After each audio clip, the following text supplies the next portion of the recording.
When Rohan Agarwal decided to be a doctor, he didn't expect to have to choose who lives and who dies a year before completing his medical training. At the age of 26, he's in charge of an emergency room in a New Delhi hospital on the night shifts. With a shortage of beds, oxygen and ventilators, he has to make heartbreaking decisions. What job we are assigned is what is to be decided by God. Yeah. Whom to be saved, whom not to be saved. And we are not made for that. We are just humans. Yeah. And at this point of time, we are being told to do this. Patients are continuing to die in India because of a lack of critical care facilities. 5 died in the state of Uttarakhand when their oxygen supply ran out on Wednesday.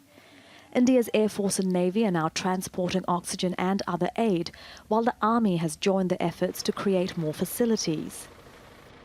This is one of India's biggest public hospitals where the Army is setting up an oxygen plant based on technology developed for its fighter jets. It says it will set up 500 similar plants all over the country within 3 months.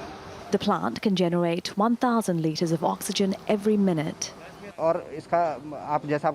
This will operate continuously. So wherever such plants will be installed, those hospitals will not have to depend on suppliers anymore. These plants are capable of transferring oxygen to patients directly. But health experts say there's also a shortage of medical workers with the expertise to administer the aid. These are unprecedented times.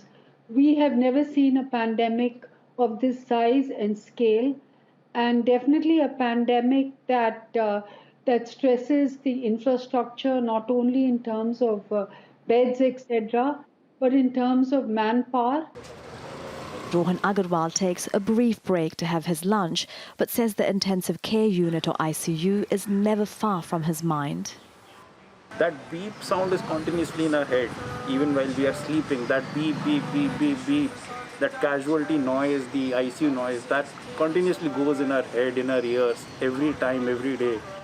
With hospitals and their workers at breaking point, India's main opposition party, the Congress, is the latest to urge the government to impose a nationwide lockdown. Elizabeth Puranam, Al Jazeera, New Delhi.